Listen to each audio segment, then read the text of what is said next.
I shouldn't be up here.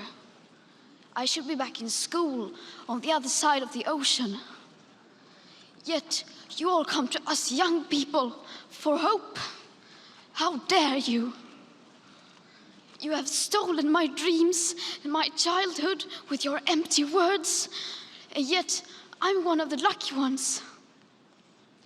People are suffering, people are dying, entire ecosystems are collapsing. We are in the beginning of a mass extinction, and all you can talk about is money and fairy tales of eternal economic growth. How dare you? A passionate plea from a schoolgirl. Greta Thunberg has become one of the world's most famous climate activists, and that was her at the UN calling out the world's most powerful people, demanding they do more to save the planet. The Swedish teenager helped mobilise one of the largest environmental protests in history. Children from more than 100 countries went on strike from school, calling on the world to take action to address climate change. There's almost a consensus from climate experts that unless we act fast, we won't be able to save the planet. That's the reality of the situation. So what can be done to make governments take notice? Well, to discuss that and more, let's go to London, where we're joined by Andrew Medhurst. He's a climate activist who gave up a 30-year career in banking to help save the environment. And in Brighton is Ellie Wyatt, who's part of the group Parents for Future UK, which aims to support the youth in their demands for a safe climate future. Good to have you both on the programme. Andrew, are you encouraged by what's been happening over the past week or so? There seems to be a shift in political consciousness that this is being discussed in the news cycle at the very least. Well, I'm encouraged. I saw that speech by Greta. It was incredibly powerful, emotional. But the youth can't solve this problem. They can just prompt the adults to do what is necessary to take action to mitigate some of the problems of this climate and ecological emergency.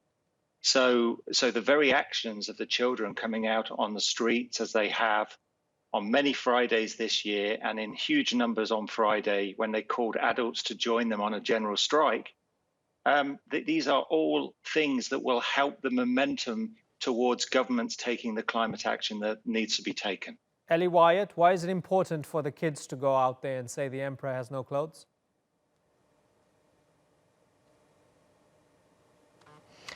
I think that children are feeling extremely frustrated.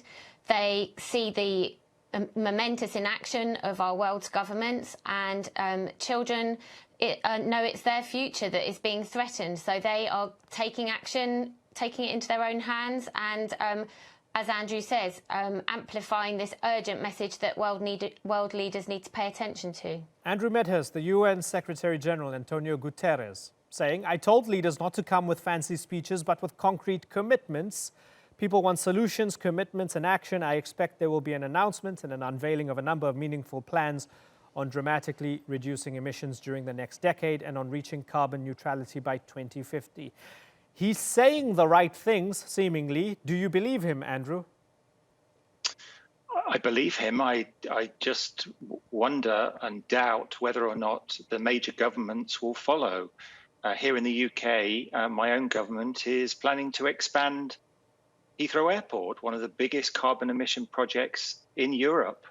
And this is together with a commitment to go to net zero by 2050, which is probably about 20 years too late.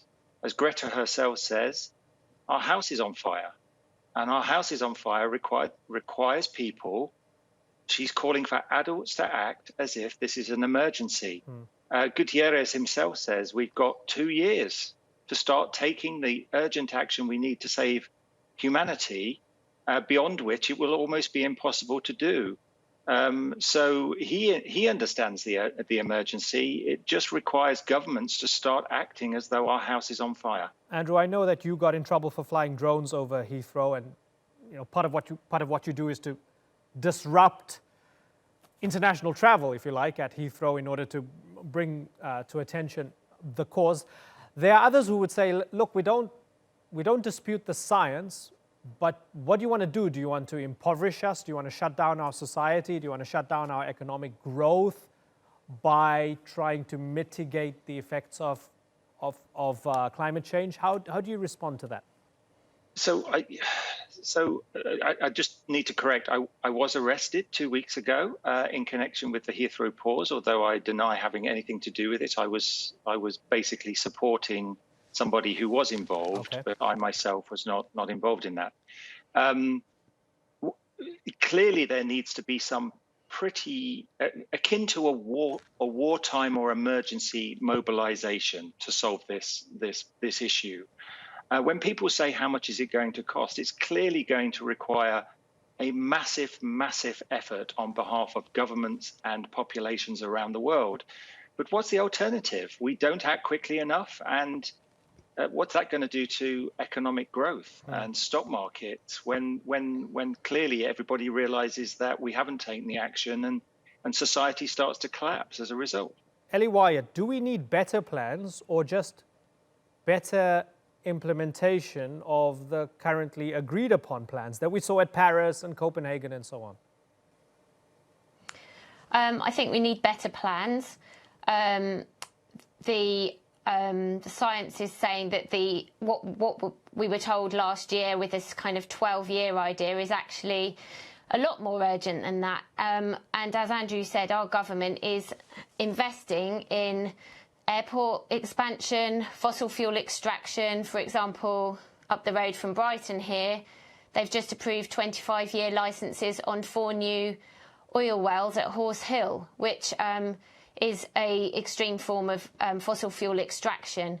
And clearly this is not the kind of investment our government should be making in the given circumstances. OK, I want to bring in another guest now, Andre Walker, who joins us from London. He's a journalist and political commentator. Now, we heard Greta Thunberg a little bit earlier on addressing the United Nations very passionately. Andre Walker was not so happy with that speech. Tell me why, Andre. Well, it's not that I'm unhappy. I think what we see in Greta was quite a disturbing sight. It is clearly an individual who's severely traumatised by being told bluntly that she is going to die imminently from climate change. I saw children and young people walking around London saying, "You will die of old age, I will die of climate change." That is manifestly untrue. It is not true to say that children today are going to be killed by some sort of extinction event as a result of climate change. Now, there is a need to reduce pollution. There is a need to reduce the amount of carbon that we're emitting. There's certainly a need to move away from fossil fuels. But this level of dishonesty, in my view, is traumatising children and actually belittling quite a serious subject. Okay. Andre, just for a second. Let's just say... Okay, so hold on. May I just say one thing? Okay, go ahead. Go ahead. Well, may I just say one thing? It was Vice President Al Gore who said in 2006 that if we didn't make change within the next 10 years, the Earth would be destroyed. 3 years ago, that deadline expired. Look, these unhelpful and dishonest suggestions that people are going to be dead in 5, 10, 20 years, I actually think belittle the issue. But perhaps you're taking Greta severely. Okay. But Andre, perhaps you're taking it a little too literally when people say that we've got mass extinctions along the way. Well, perhaps hear me out for a second, right? Because hear me out for a second. Hold on, Andre. So, World Meteorological Organization, the WMO, says the 5-year period from 2014 to 2019 is the warmest on record. Sea level rise has accelerated significantly over this period as CO2 emissions have hit new highs, right? The best available science is coming out and saying this is not a good thing for low-lying nations. It's not a good thing for multiple species and ecosystems in the next 5 years, 10 years, 50 years, and 100 years. And you have a problem with a girl who's... But hold on, you have a problem with a girl who's on the autism spectrum giving a speech at the UN saying it's bad.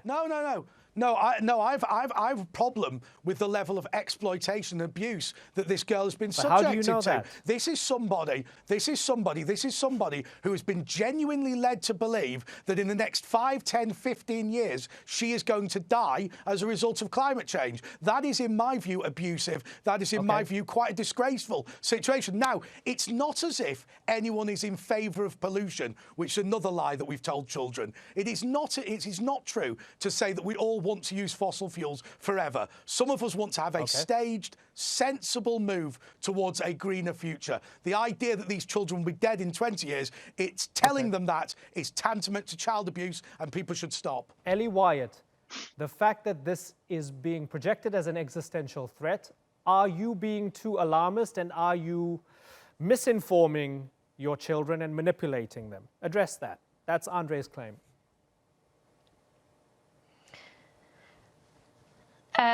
As a parent, my job is to protect my child, so I'm actually doing the exact opposite and trying to protect my child from the natural fears that they are feeling.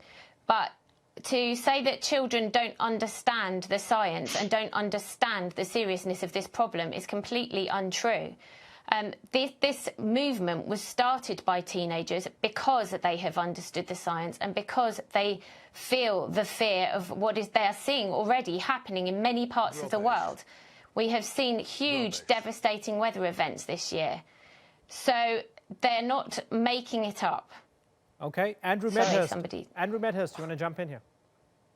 I would. I'd like Andre to show where Greta has claimed that she's going to be dead in about 15 years because of climate change, because I don't believe she's ever said that. What we have to realise, and what the science tells us, is that business as usual with carbon emissions that were higher in 2018 than in 2017, business as usual climate emissions, carbon emissions, means we are heading to 4 degrees Celsius by the end of this century. That is within the lifetime of people alive today. And at 4 degrees C, go and see what Professor Schellenhuber of the Potsdam Institute, this is a scientist that basically advises the Pope, the EU and Angela Merkel. At 4 degrees Celsius or higher, the planet will not be able, at 4 degrees Celsius or higher, the planet will not support more than 1 billion people. So that, no, you can't. So the 7.5 billion, no, so the 7.5 billion people on the planet together. Embarrassing rubbish. Well, that's a fact. Embarrassing rubbish. Embarrassing rubbish. Embarrassing rubbish. Okay, let him finish his point. Okay, Andre, let him finish his point. Yeah. Sorry, Andre can no longer argue that climate change isn't real. So what he actually tries to do is undermine some of the messengers, like Greta Thunberg, like the scientists who say, with 7.5 billion people on the planet today, above 4 degrees Celsius, which is where we are heading as business as usual, this planet cannot support more than 1 billion people, possibly more than 500 million people. That is a lot of death and destruction. Andre Walker.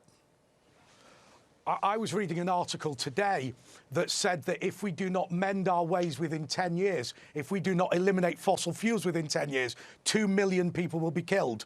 That article was written in 1989 and was from a UN climate change expert. I'm not disputing. I'm not disputing. I'm not disputing. All the science, I'm all not the disputing. I'm not disputing. I'm not disputing. I'm just going to keep saying I'm not disputing. I'm not disputing that we should be anti-pollution. It is also grossly dishonest, by the way, of the Green lobby to claim that people are in favour of pollution. That's one of their biggest lies of them all. Look, the truth of the matter is, we know one thing. We know one thing for sure. Every single prediction that has been made by UN climate change scientists has been wrong. Every single prediction that we only have 5 years, 10 years, 15 years to save the world, all of those have been wrong as well. And so I think the shrillness, I think the jokiness, I think the abuse of children needs to stop, and we need to be much more serious about this issue. And the Green lobby are not serious on this issue. They should shut up, and they should be embarrassed. Okay. Andre, so forget, just very, very briefly, please, Andre. Forget the children for a second. Angela Merkel pledging billions in investing in the Green Climate Fund. Ethiopia planting trillions of trees. Pakistan planting billions of trees. Are they wasting their time?